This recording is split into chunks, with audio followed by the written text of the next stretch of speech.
on gross misconduct, and then there was also the charge number 4 of crimes under national law.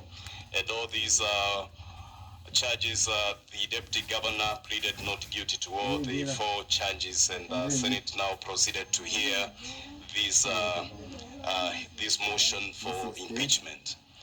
We are waiting for quorum in the Senate, and once we get the quorum, we shall add you over to the Senate to proceed with their proceedings. And during the morning session, there were several issues that were raised by the parties for consideration by the Speaker and determination by the Speaker in line with standing orders number 80 of the Senate standing orders and the third schedule, part 1 of the Senate standing orders. The third schedule, part 1, rule number 30 that gives the Speaker of the Senate the discretion to rule on any matter that is not provided for in cases of impeachment. And the key among the issues that will be ruled upon this afternoon once the sitting resumes will be whether will be the preliminary issues that were raised by the Katwa and Kemboi advocates on behalf of the Deputy County Governor of Kisii on whether the County Assembly can adduce additional evidence and material procured subsequent to the hearing and determination of the impeachment motion by the County Assembly. You can see the Senate, the Speaker's procession entered the chamber, led by the mace that symbolizes the authority of Parliament. And once the chair is taken, we shall add you over to these proceedings. Welcome.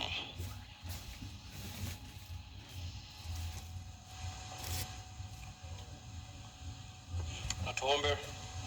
Ewe Mwenyezi Mungu, twakusihi ututazame kwa neema nyingi na baraka sisi watumishi wako ambao umeridhika kutuita kwa nyadhifa za uongozi katika jamhuri yetu. Twakuomba tuwajalie tuyatende na kufikiria mambo yote yatakayofikishwa mbele yetu kwa njia ya haki na uaminifu ili kustawisha amani, ufanisi na heri ya nchi yetu na wale ambao haja zao umezikabidhi mikononi mwetu. Amen.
Thank you.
Do we have quorum?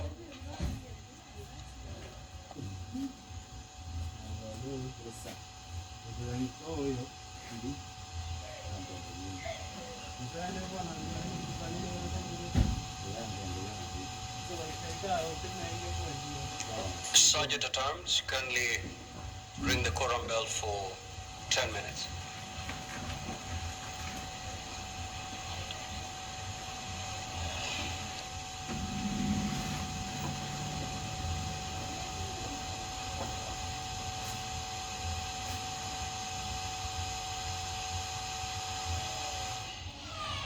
Thank you.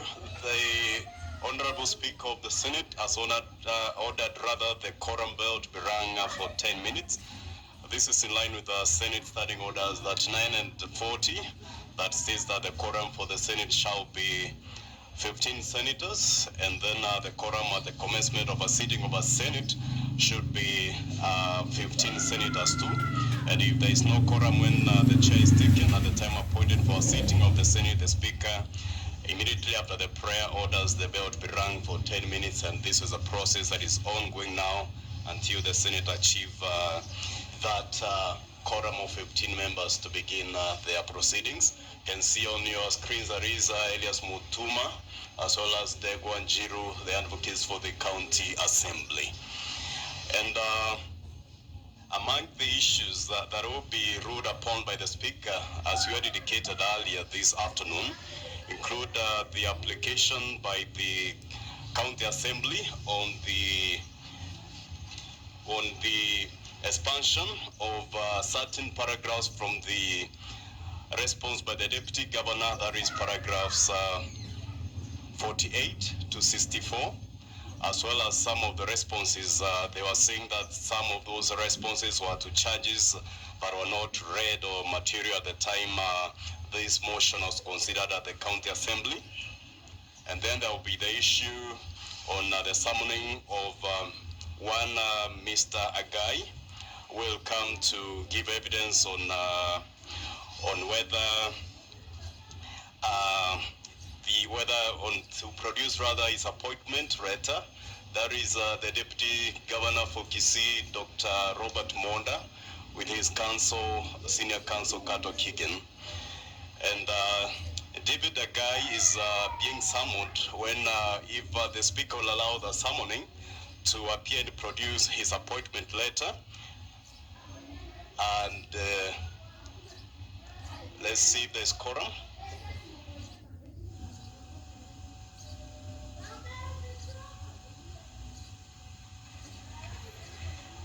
Clerk, you may proceed to call the first order.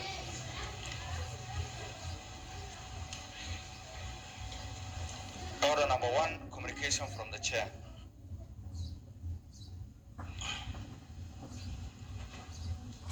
Senator Mandago and Senator Tabitha, kindly take your seat to make this communication.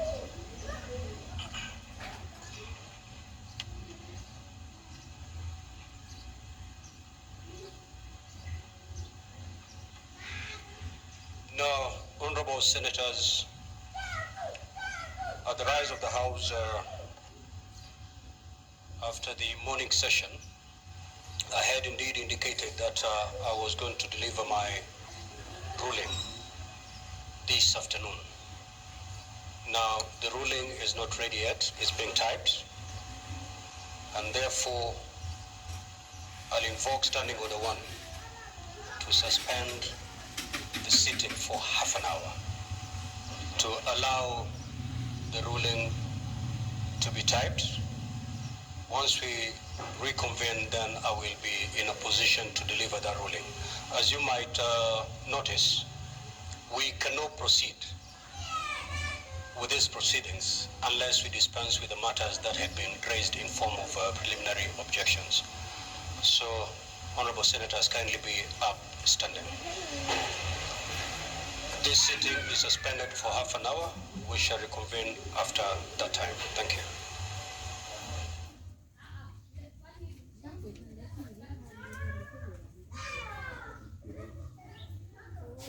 Here's to a new feeling. One where comfort follows your definition and every move feels weightless. Here's to unlocking absolute confidence.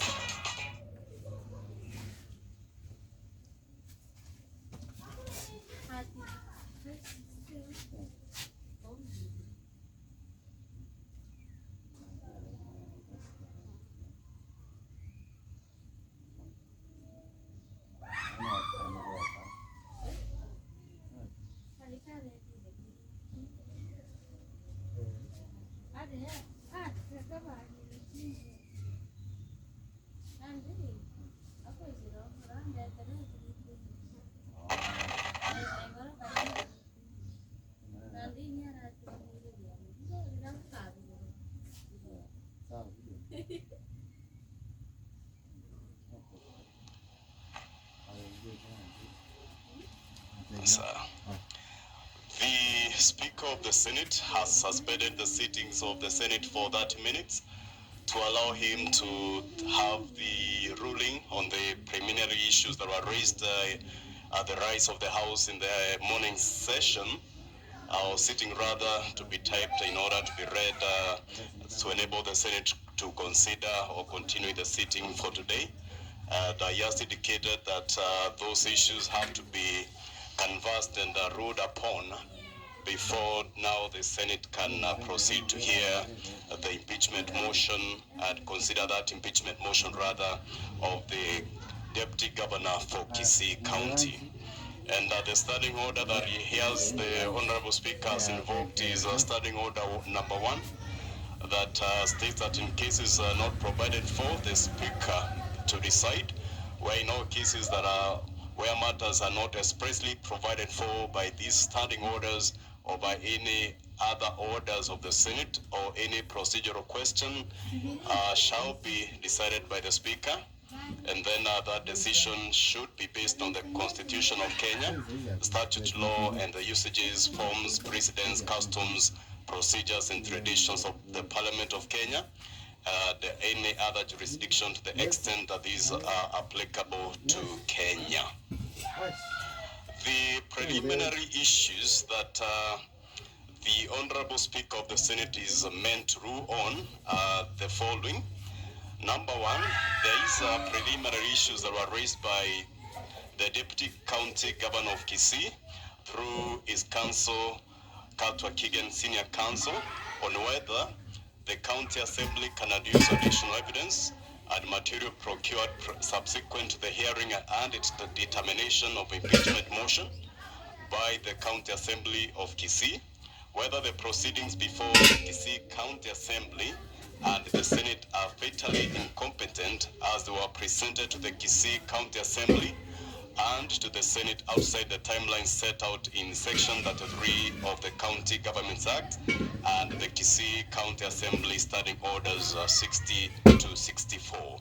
And the final preliminary issue raised by the Deputy Governor is whether the Senate can investigate and consider impeachment proceedings rather instituted on an incompetent notice and motion as per the provisions of Section 33 of the County Government Act and the Kisii County Assembly Standing Orders 60 to 64.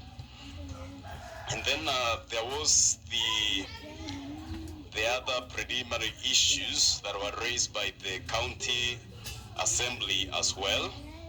And key among these issues, under the Standing Order 80, paragraph 8 and the part 1, rule 10 of the third schedule of the Senate standing orders on the procedure for Senate when considering removal or an impeachment motion of a deputy governor or a governor. And this Rule 10, under this Rule 10, the County Assembly wants the summoning of Mr. David Agai Oyagi to produce his appointment letter and confirm if the persons who are said to be working in the Deputy Governor's home are officials in the county. And then there is also the issue that was raised by Senator for Nandi, Samson Cherargei, on the appearance of Honorable Silvanus Osoro on behalf of the Deputy Governor. That is, he based his preliminary issue on Article 75 of the Constitution of Kenya on the public values, on the conduct of state officers rather, or that Article 75 of the Constitution states that a state officer shall behave whether in public and official life, in private life, or in association with other persons, in a manner that avoids any conflict between personal interest and the public or official duties, compromising any public or official interest in favor of a personal interest or demeaning the office that officer holds. And this is the basis on which now there's that preliminary issue on the appearance of Honorable Soro on behalf of the Deputy Governor is based on. And then the County Assembly also seeks to have paragraphs 40.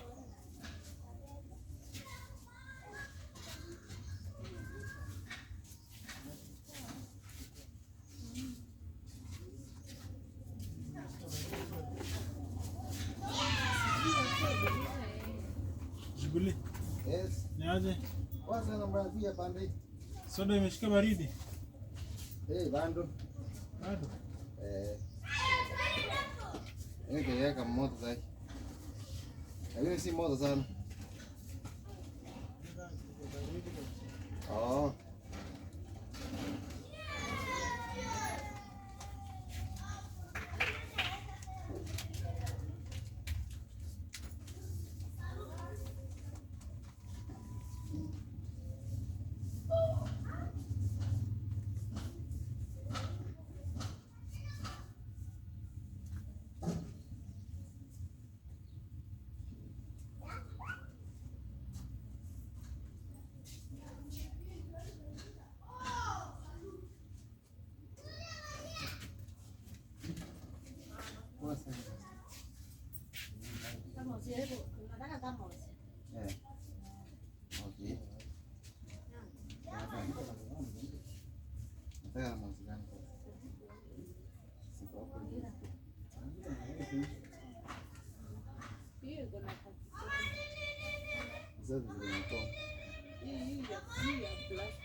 Kwani hapo na mzazi baba ya timu moja.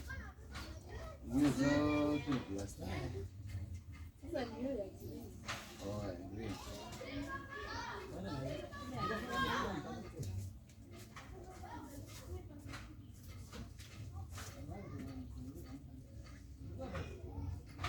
Dan.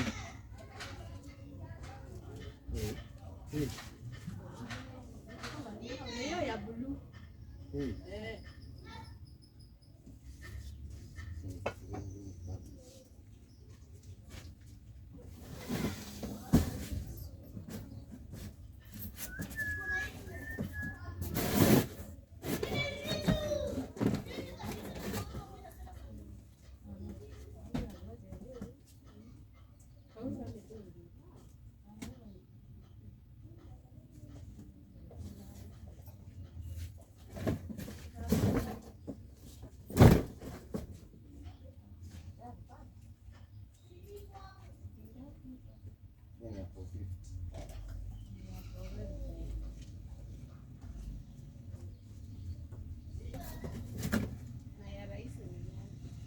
Ndio rahisi.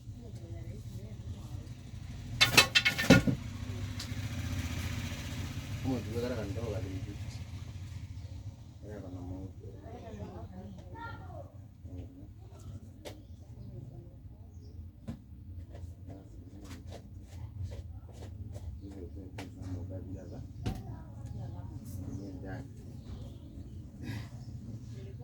Sema kijana.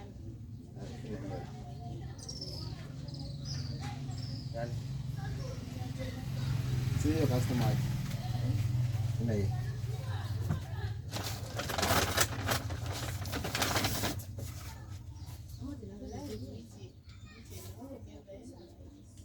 Hadi.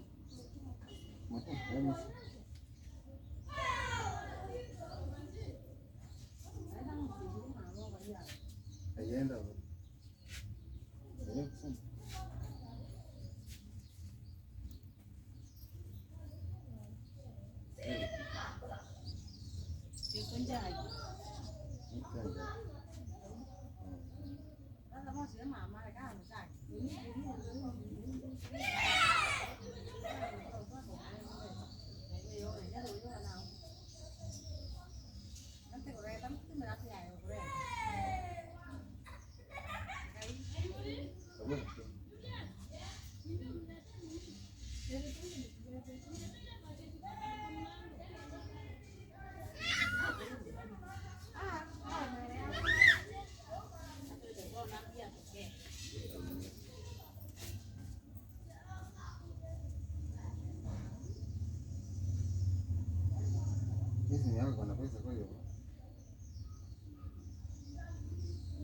Sasa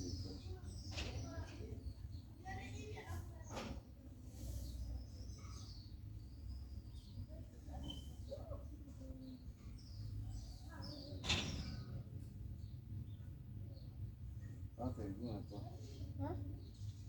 Hivi unatoa 800.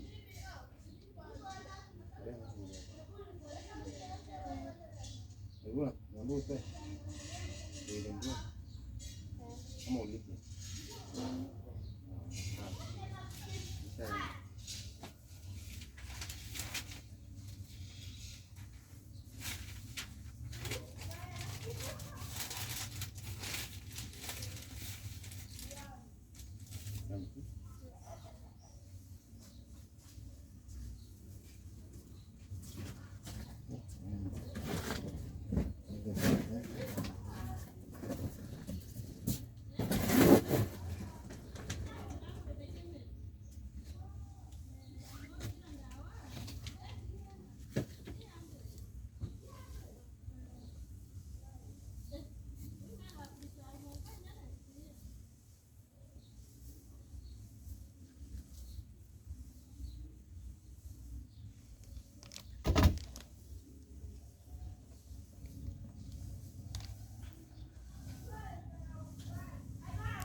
Joint business with my wife, which was a salon, stroke kinyozi.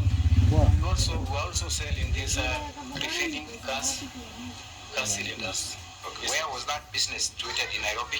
Our business was located in Ruai town, which was opposite Naivas supermarket.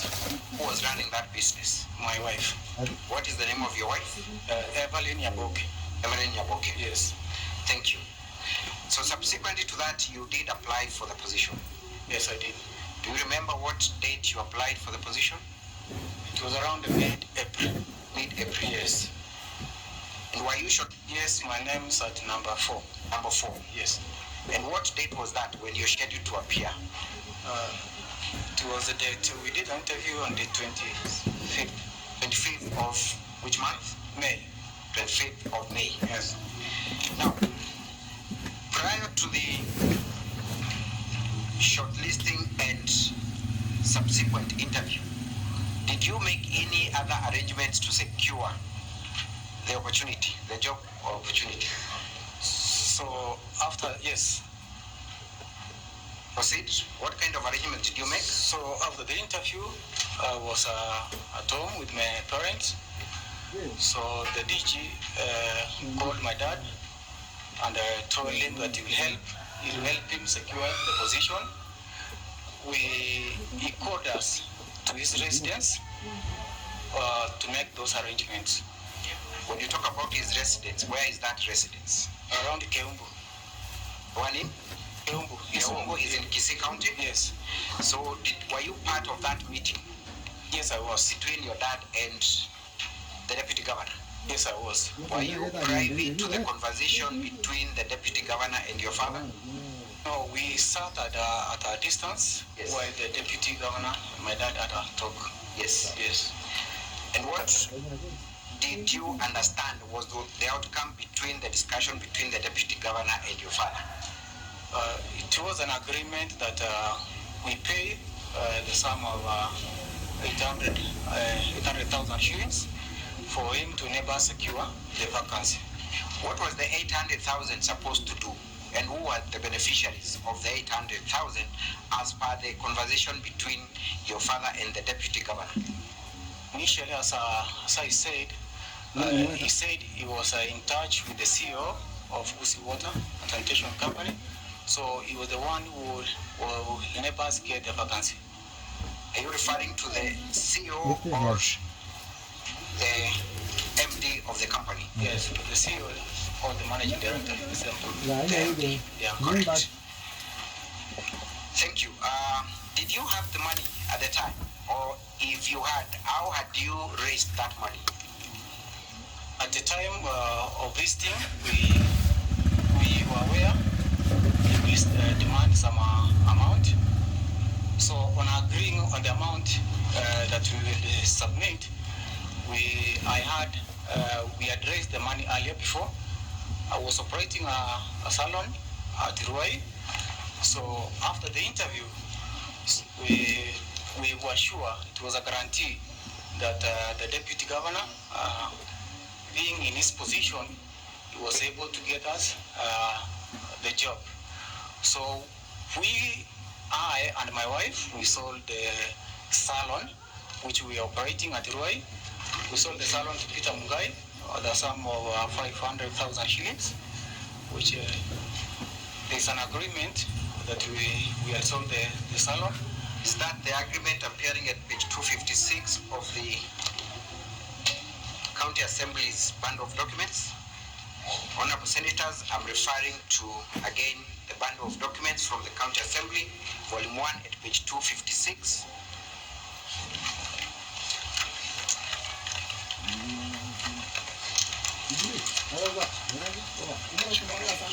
Confirm indeed that that is the agreement between you, your wife on the one hand, and the purchaser of the salon. Yes, this is the agreement.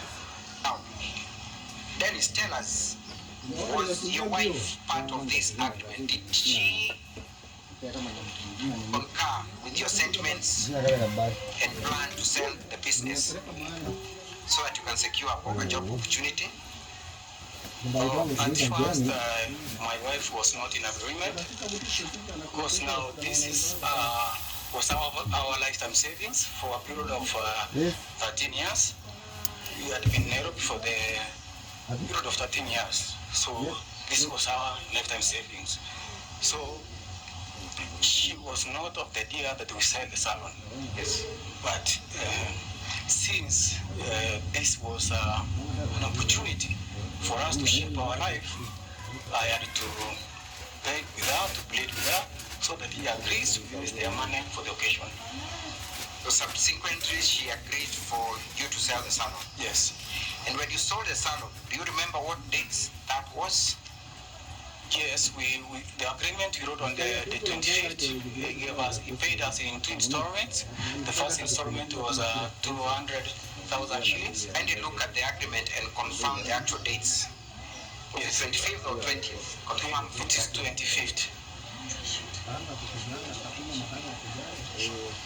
Confirm from the agreement. There is a date written beneath. The agreement was done on 20th, but the first payment was made on 25th. Correct. Yes. So the agreement was done on 20th. Yes.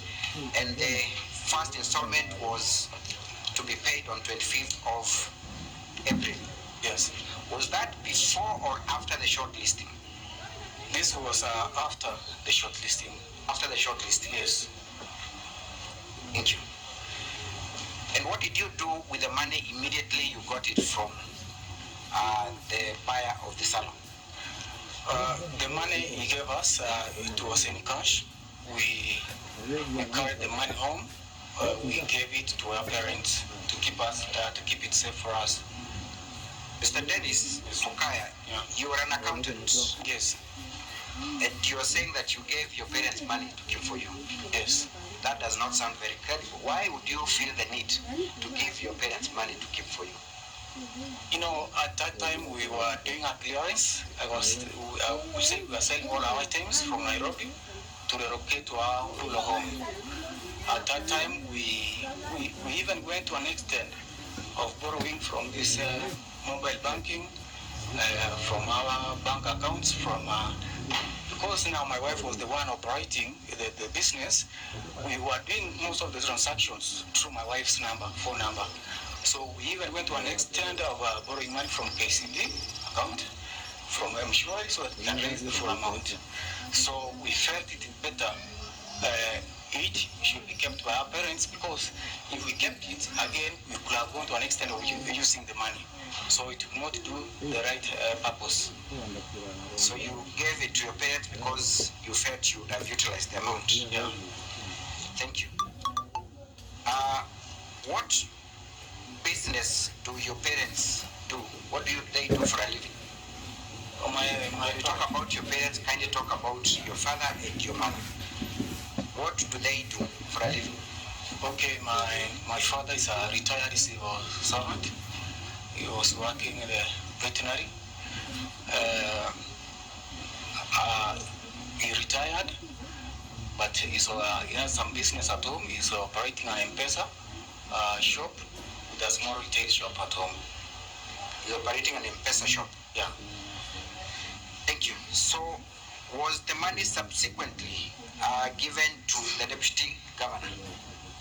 Yes, when the deputy governor requested the 800 Kenyan shillings, we were able to give him on the date of 28th. We gave him 500,000. The 28th of which month? 28th of May. 28th of May. Yes. That was the year 2023? Yeah, last year.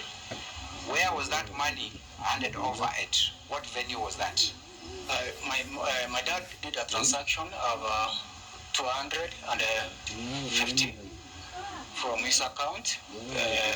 Actually, it was 251,000 from his account to the DG's M-Pesa. And then my mother sent me 250,000 to my account, M-Pesa account, so that I could transfer the same to the deputy governor.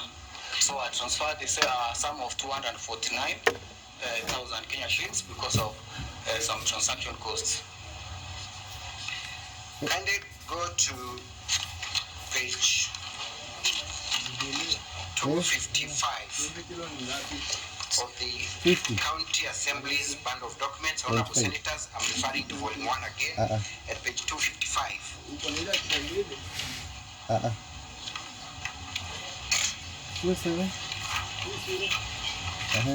Honorable Senators, I'm looking at the second last transaction contained at page 255. Mr. Dennis, tell us about that transaction. Where was that money being sent to and from who, and what was the time? And which number was used to send that money to?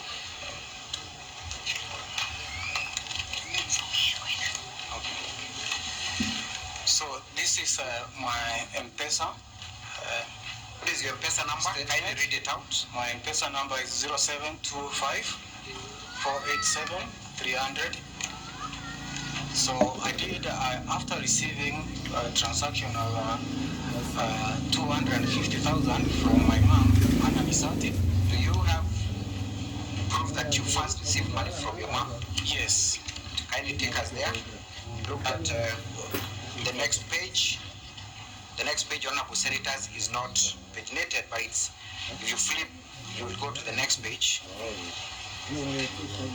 So there is a page after 255. So, the very first transaction, or rather, Mr. Dennis, point at the Honorable Senators to that transaction where money was sent to your phone from your mom's account. The second page of my M-Pesa transaction is the first transaction which happened at 8 p.m. My mom sent me 50,000 Kenyan shillings. And again, he had in 7:51, he had sent the same amount of 50,000 to make it 100. And then the first, which was the first transaction, at 7:44, he had sent just a little bit slowly. Honorable Senators, I'm referring to the 4th, 5th, and 6th transactions appearing on that page.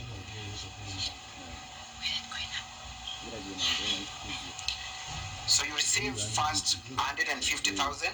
Yes. At what time?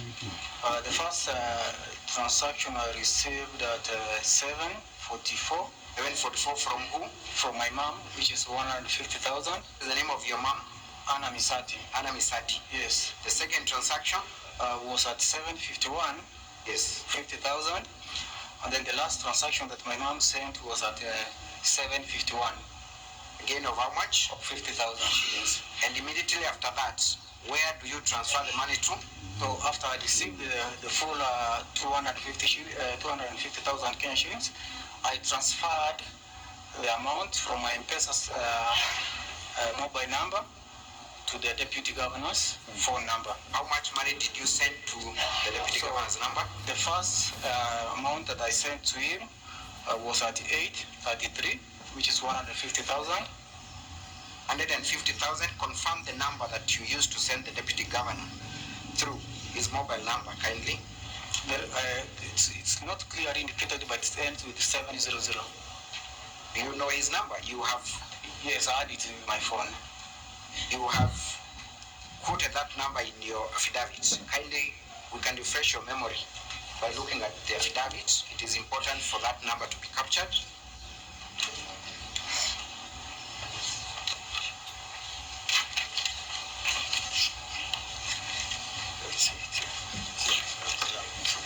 Well, the mobile money that I used to send the DG, the amount is 0711860700. Can you repeat that? 0711860700. What was the name that came out after you sent the money? The name that came out is Robert Mwanda. Robert Mwanda. Yes. All this time, were you in the presence of the deputy governor? Yes. Or you were away from him? We were away from him, but in the same premise. The same premise? Yes. And that premises is where? His home. His home? Yes. So how many transactions did you make to the deputy governor in total from your M-Pesa? It's totaling to 249,000. 149,000. Yes. So the last transaction is the one appearing at page 255. Confirm that. The second last transaction? Yes. That again is from your M-Pesa? Yes. To his M-Pesa? Yeah. Thank you. How did he receive the remainder of the amount, if any? After leaving his residence, we had given him a sum of 500,000 Kenyan shillings. So the initial agreement that was we had to pay the 800,000 Kenyan shillings. So after leaving the place, we made an agreement that we shall deliver the amount the following day, which was on a Monday. Actually, we went in his place on a Sunday. So the following Monday, we could deliver the balance, which was 300,000, at his office. Yeah. But on that very day, did he receive any other amounts of money from any of the persons you were in the company of? He only received the amount from my father. From your father? Yes. Are you able to point us to that transaction where your father sent money to the deputy governor on the same day?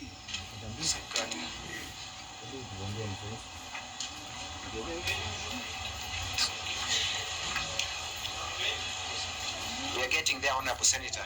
Just at page 65 of the Deputy Governor's response, Volume 2. Volume 2 of the DG's response.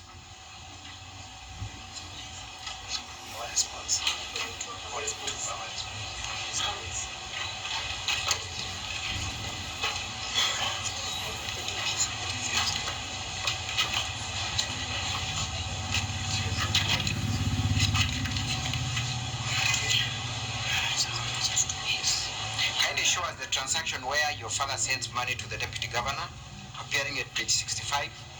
It is on page 65. On the same night of the 28th, my dad made actually 4 transactions. The first one was from this is a joint account, cooperative account between my dad and my mom. So the first transaction was 70,000. The second one was 70, and again he did a transaction of 70, and then later there's another transaction of 41. So it's totaling to 251,000 Kenyan shillings. What was the nature of this transaction? It reflects that it's from a bank. How was that payment done from the bank to? It was done from the bank to the M-Pesa account of the deputy governor. Deputy governor. Yes, but this is now a different number than the one I used. What number is that? Yeah, this number is 0702 0700220. Repeat that again. It is 0702000220. Who is the registered owner of that number? It's registered to the Deputy Governor. Deputy Governor. Yes. That would total to how much? What you had given him and what your parents sent to the Deputy Governor? It's totaling to 500,000 Kenya shillings. 500,000. Yes. Your allegation was that the ask was for 800,000. Yes. What happened to the balance? We agreed on the following day, which was on a Monday, we bring the balance of the 300,000 Kenya shillings to his office, which is to the stadium, Busi Stadium. Thank you. Yes. Now, you have had the occasion to look at the response of the Deputy Governor in defense to that specific allegation? Not yet. You have not looked at it. Yes. I want to refer you to the Deputy Governor's response. What he said about why he had received money from you and from your father and what he did to it. I want you to look at that response. Paragraph 16. The Deputy Governor alleges that your father owed the Deputy Governor some money and that money sent from you and from your father and from your mother were towards repayment of that loan. What do you have to say to that line of defense? Honorable Speaker, I can say that this is a lie, because if we look at the whole thing, I am included in this sending of the amount to His Excellency the Deputy Governor. And if at all this was a debt that my dad was paying to His Excellency the Deputy Governor, then if we look at his account, cooperative account, joint account, the account owes more than what I sent. Let's go back to that account now that you raised the issue. How much did your mother and father jointly have at the time they were sending money to the Deputy Governor? And what was the balance after they sent money to the Deputy Governor?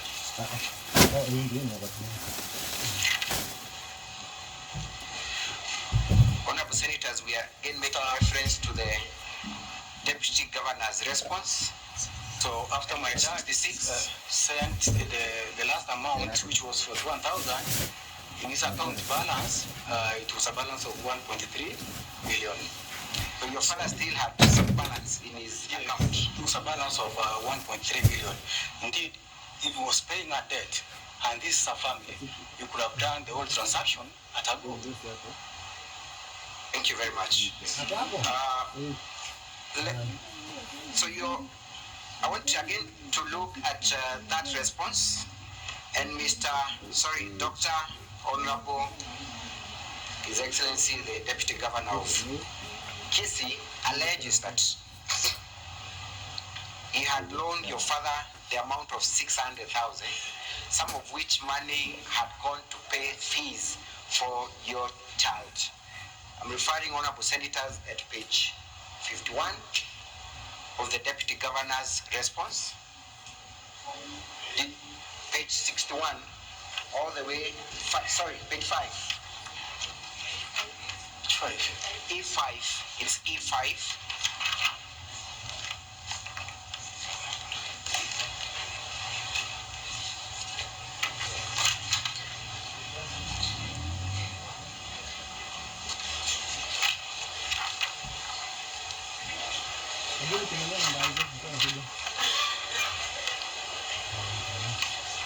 Had you received any money from your father that, to your knowledge, was an advance from the Deputy Governor that you paid school fees for your child with, and now that day you're refunding?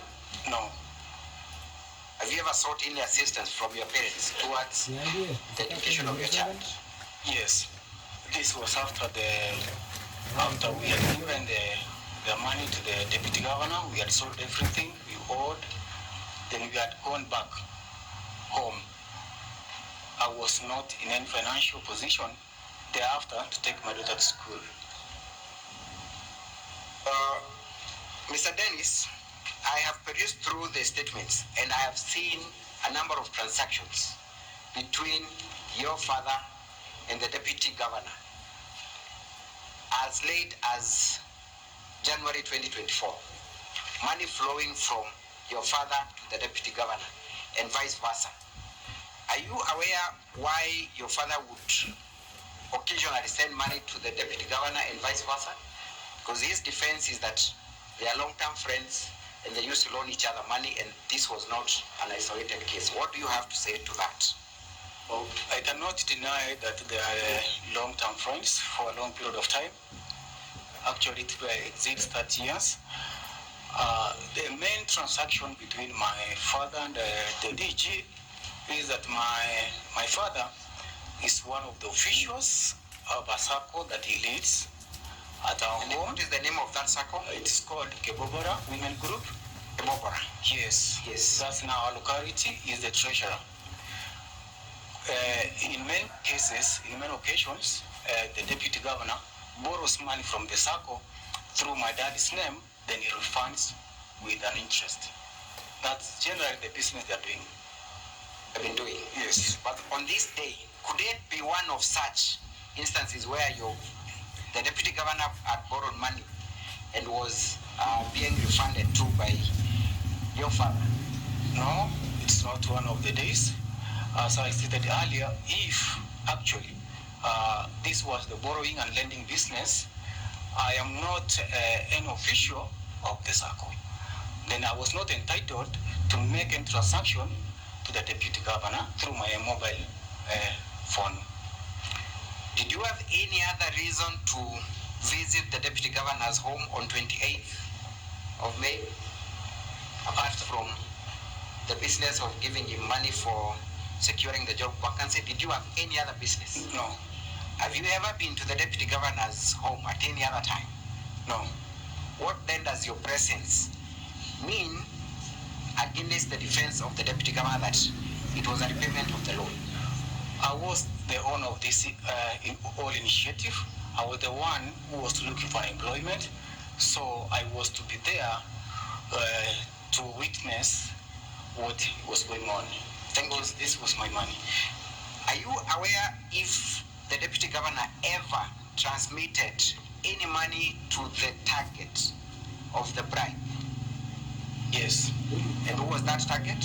The director of Busi Water, after sending him the full amount. What is the name of the managing director of Wasco? Her name is Lucy Waito. Lucy Waito. Yes. And you look at the document before you, Honorable Senators. I'm looking at page 99 of the DG's response. Page 99 of the Deputy Governor's response. Is there any money sent to that very person, Lucy Waito, the MD of Wasco, on that very day? Yes, it's a sum of 100,000 Kenya shillings. 100,000. Yes. What time was that money sent? It was sent on date 28th May 2023 at 9:24 p.m. 9:24 p.m. Yes. And what time had you sent the money to the deputy governor?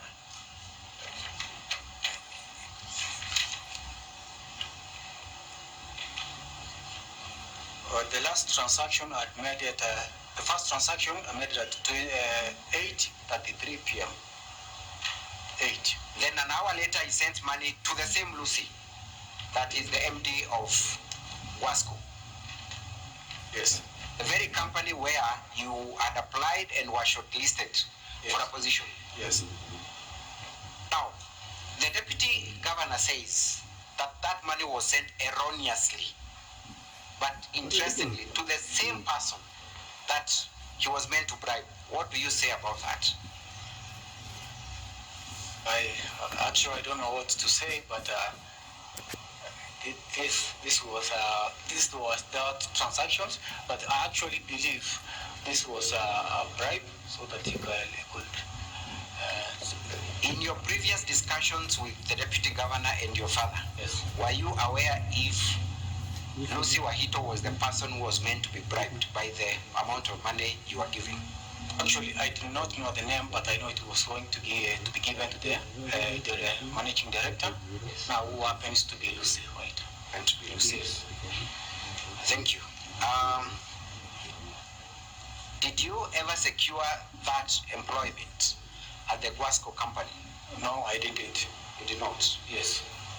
Did you make follow-ups with the deputy governor or your father, making an inquiry over the same? Yes, I did. We made constant follow-up through my dad, the deputy governor, but we did not receive any communication. Now, Dennis Mukaya Misati, Yes. your own father, biological father, your mother will tomorrow appear before Senate and they will label you as a liar. Why would you want to go against the statements of your own father? Why would your father be lying about the purpose of the money sent to the deputy governor? Actually, this is my life. That was my money. This was my lifetime savings. If my dad chooses to choose friendship over the truth, then let it be so. Thank you. As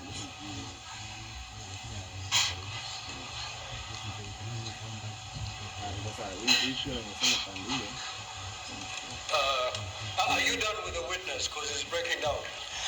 we can pause for just 30 seconds. I'm sure can recollect himself.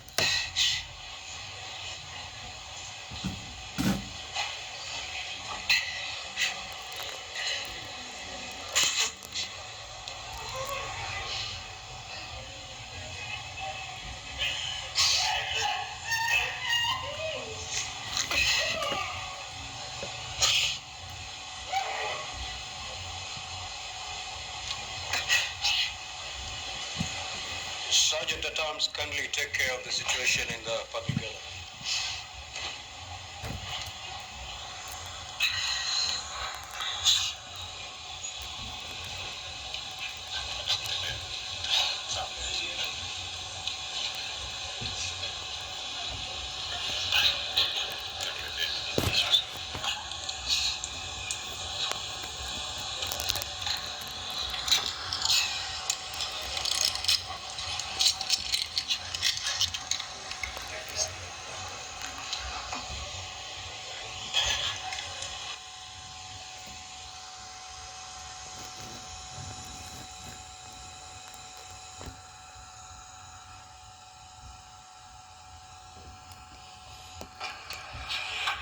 Can we proceed, Mr. Dennis?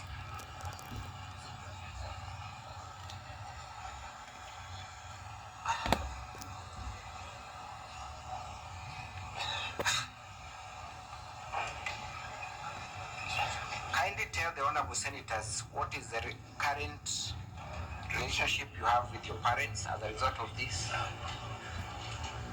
Actually, I don't have anything against my parents. The fact is that this was our lifetime savings with my family. We have built this, we had built this business for the last 13 years.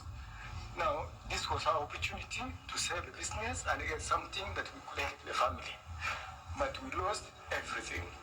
After I lost everything, the parents at home became unsupportive.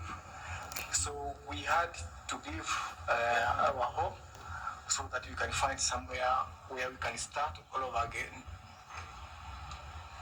And how did that affect you as a couple, between you and your wife? Just so counsel, Senator Kony, what is your intervention? And just to remind Mr. Speaker, you'll have an opportunity to engage the witness. So I hope whatever you want to raise has got nothing to do with seeking clarification or asking questions.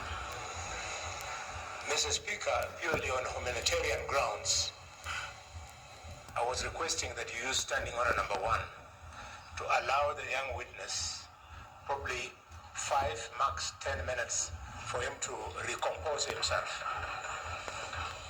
You can see, Mr. Speaker, sir, the witness is completely emotionally eroded.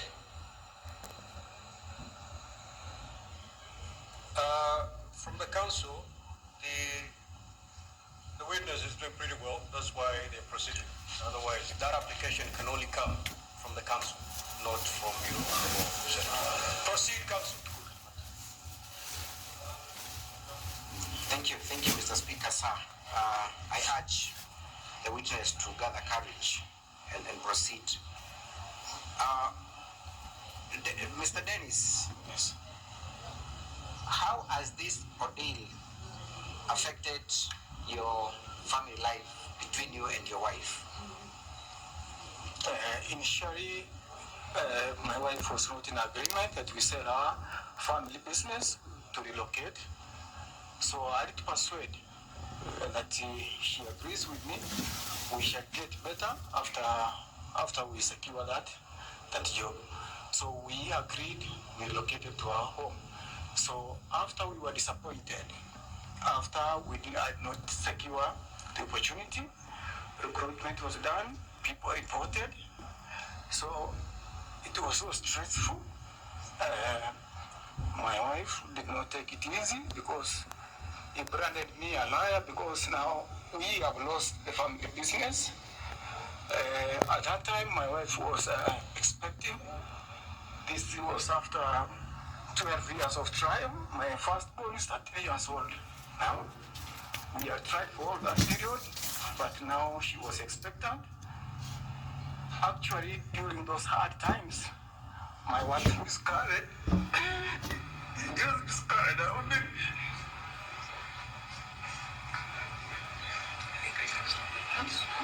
can stop that.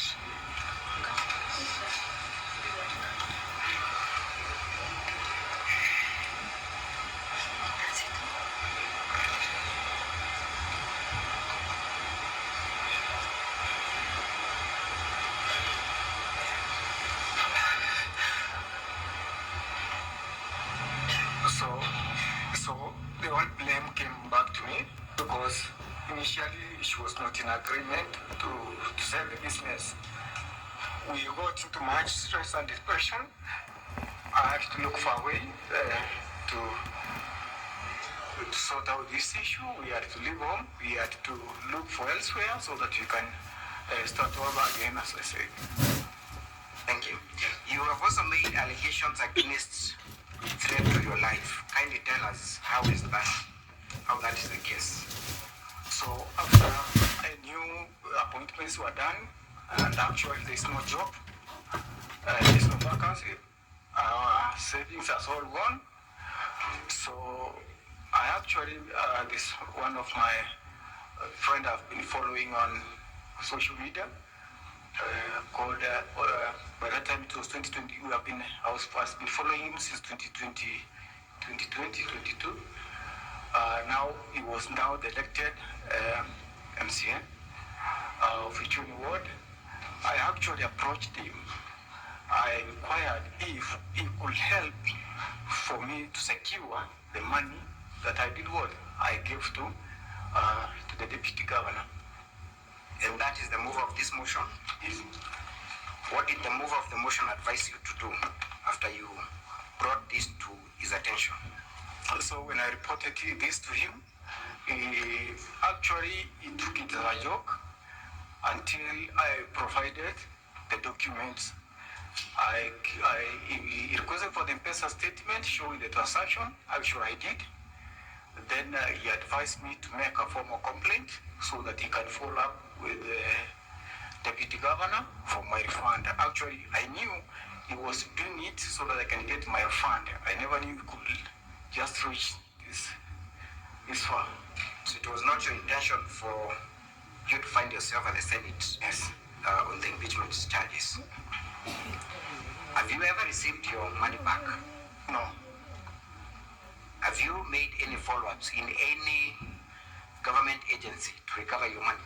So after I left home I relocated to Nairobi, I made a complaint to EICC of the same. Have EICC summoned anyone in respect to this issue? After making the complaint, they summoned the CEO of Usi Water. Who is that? Lucy Waiter. So Lucy was summoned by EICC? Yes. Pursuant to your complaint? Yes. Thank you very much. Mr. Speaker, sir, I think I want to stop at that and yield the witness to my learned friend for cross-examination. Thank you. Counsel for the Deputy Governor. It's Etana.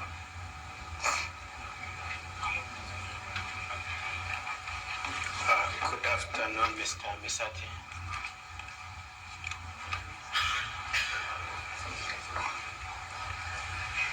I said good afternoon. Good afternoon to you. Now, I want to start with a few preliminary issues. From the cross-examination, you say you've seen the response by your father and your mother. Yes. Yes. And you see that their position is that they were refunding money they had borrowed from the deputy governor. Yes. And what did you say is your position about that position of your parents? Sorry? What is your reaction to the point made by your parents that the money was a refund of a loan that had been given to them? Actually, it's a lie. You are telling this and Yes. It's a lie? Yes. Okay. Now, in your affidavit, you admit readily that your father and the deputy governor have been friends for many years.